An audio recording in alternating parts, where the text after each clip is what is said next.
We are back on Taking Care of Business with our guest by phone, Mark Bucher, the president of Californians Against Special Interests, and Bob Loewen, the president of the Orange County Lincoln Club. Just to follow up on what we were saying, you guys aren't really doing union bashing because we're talking about corporations as well. Well, you know, one thing that one detail I wanted to add it's not easy to get this kind of data, but you know that the AT&T employee PAC for the 2010 election cycle spent $4.6 million that they got from their employees, and if you look at how they got the money, you can see it comes out so consistently. They had to be taking it from employee paychecks on an involuntary basis. That was the fourth largest amount spent by comparison to any of the unions that were participating in that election cycle, compared to, say, the American Federation of State and County Municipal Employees, which was at $4.4 million. I misstated that. The American Federation of State and County Municipal Employees spent about $4.4 million in that same election cycle, and that was the fourth highest of any of the unions. There were only 3 unions that spent more than that. So, wow. So you know, when we were out, you know, last time in the Citizen Power campaign saying, you know, the unions we needed to level the playing field with respect to them, and the union said, gee, you better take a look at the corporations. You know, the unions had a point. And so now we're doing it. We're leveling the playing field for all the special interests, and I think that's the right way to do it. Well, I think the corporations ought to be happy that they don't have to spend all this money if your bill passes. Certainly their employees will be. Yeah, that's definitely for sure. Well, okay, now, one of the things that you're going to be doing is traveling, I assume, somewhere throughout the state just to, you know, to get the word out on this bill. And one of the places you're going to be here is here next week in Bakersfield on May 25th at 7:30 at the Stockdale Country Club. Yes. And let me give a phone number out for anybody who's interested in coming. The phone number is 661-327-4141. This kind of leads into a question I had.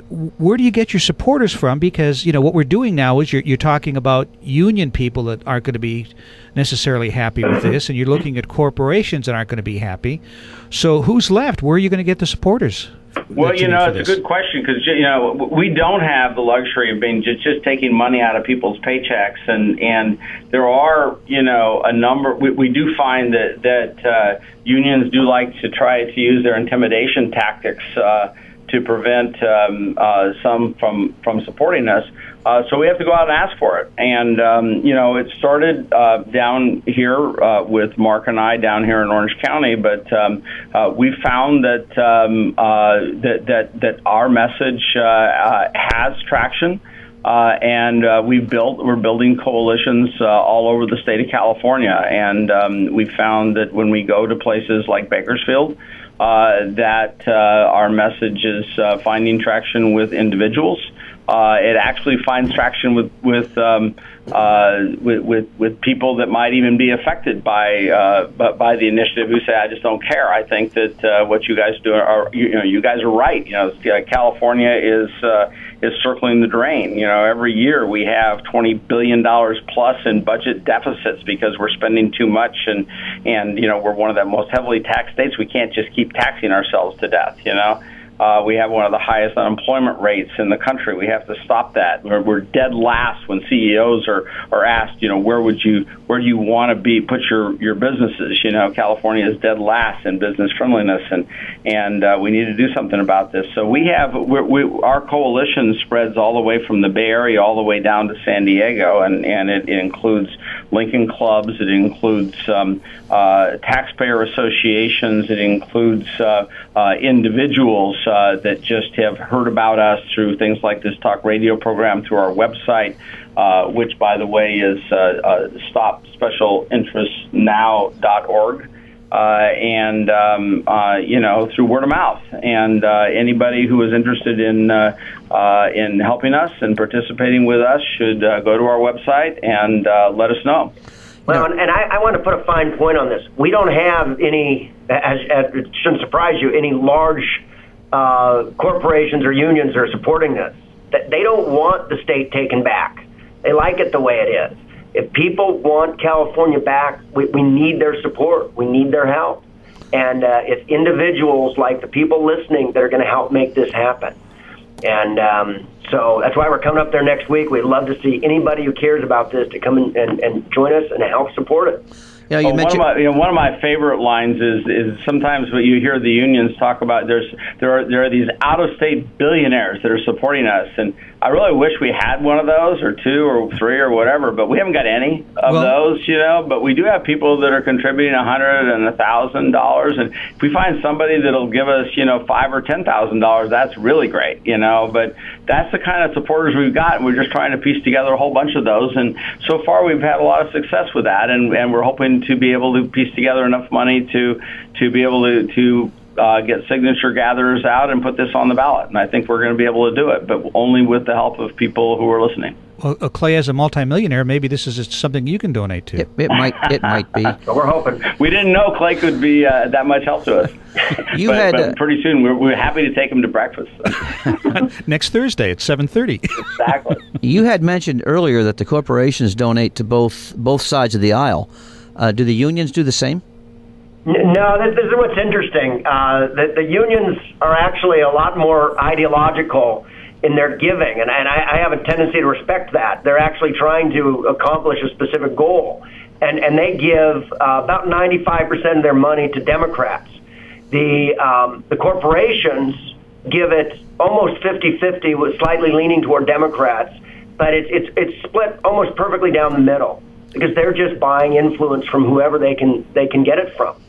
And so, you know, whereas like I said, the unions have a very clear goal in mind, and they will generously reward anyone who's anyone that shares their view, and it's typically a bigger government view, and so that tends to be the Democrats. And like I said, their donations show up about 95% to them.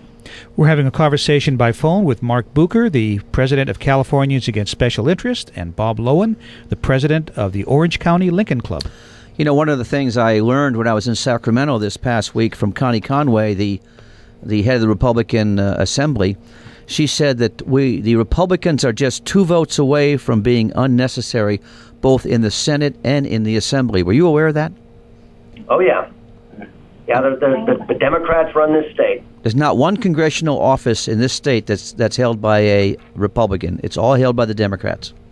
Well, you didn't mean congressional. You mean not one constitutional office. Right. I'm sorry. Constitutional office in the state. Right. You're correct. Yeah, all the constitutional offices, almost 2/3 of both the Senate and the Assembly, and of course most city councils.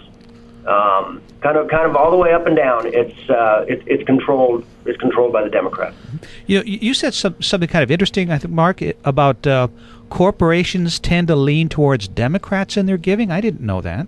Yeah, it's pretty close to 50-50, but it's I think if you actually look at the numbers, I don't have those numbers right in front of me, but it was about $20 million in spending, and just slightly more than $10 million of it went to Democrats, which sort of makes sense since they're the ones that are in control of the state.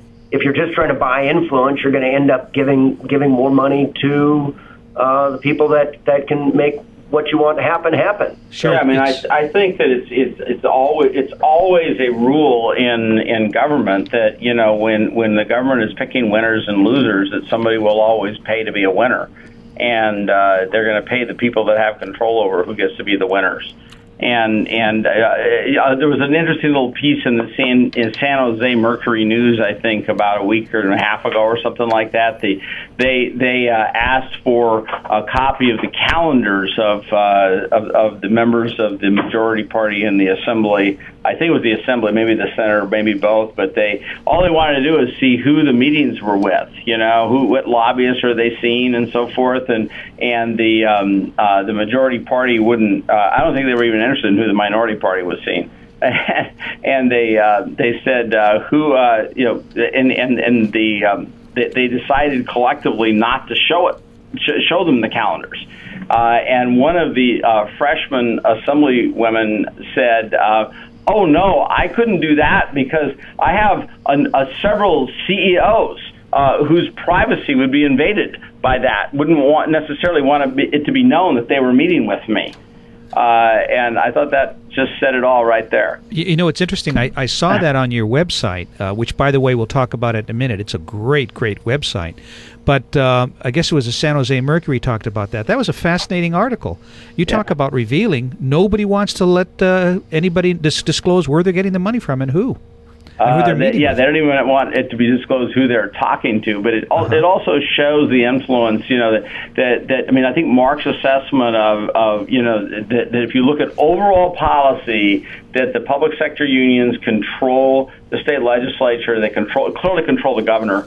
And we can go into examples of that if you want to. But then when you look at individualized specific issues, the corporations swoop in and look for corporate welfare, as we call it, because they're looking to be the winner on particular issues. They want to control their area that they want to be able to muscle out other companies, for the goodies that the government's going to push out, or the government's going to be handing out, and nobody wants it to be known, what legislators they're talking to, because that's inconvenient. You bet.